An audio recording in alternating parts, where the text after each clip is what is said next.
Bonjour tout le monde, je vous fais une rapide vidéo pour vous parler des oxalis pourpres.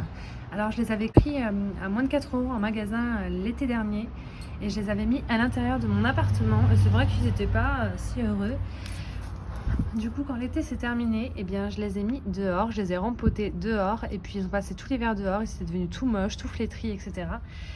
Et tout est reparti, regardez-moi cette beauté. Comme quoi les oxalis pourpres, je vous conseille vraiment de les mettre dehors. Il y en a qui les sortent de leurs appartements quand c'est la fin, ils coupent tout et puis ils mettent les bulbes dans un endroit frais et sec pour les replanter l'année d'après. Et franchement, foutez ça dehors et puis vous ne vous en occupez pas, vous les laissez faire leur vie, faner et mourir d'eux-mêmes et puis l'année d'après, ils deviennent merveilleux.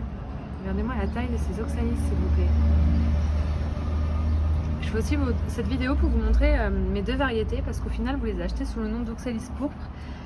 Ils vous disent rien de plus sur ça par le nom. Et puis je me suis rendu compte dans le magasin quand je les ai achetés qu'il y avait cette sorte là. Vous voyez, ils sont violets uniformes. Et là, ils sont violets foncés sur les bords et clairs au centre. Et en fait, il y a une différence entre les deux. Et la différence, je vais vous la montrer de suite. C'est que celui-ci qui a les contours foncés me fait des fleurs blanches magnifiques.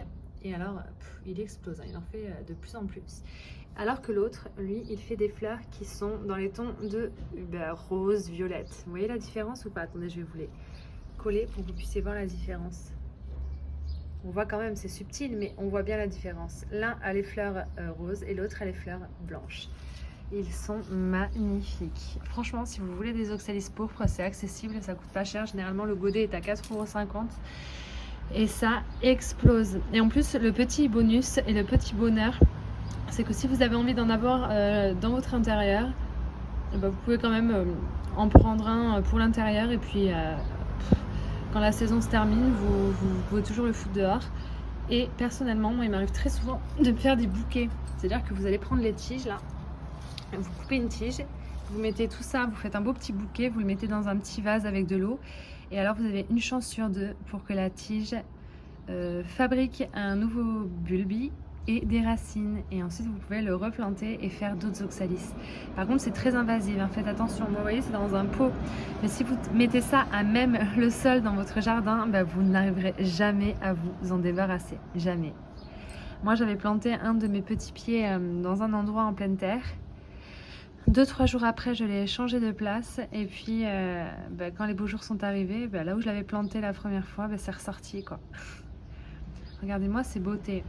Donc voilà. Puis il n'y a pas grand chose à faire. Hein. Vous laissez et la nature se charge du reste.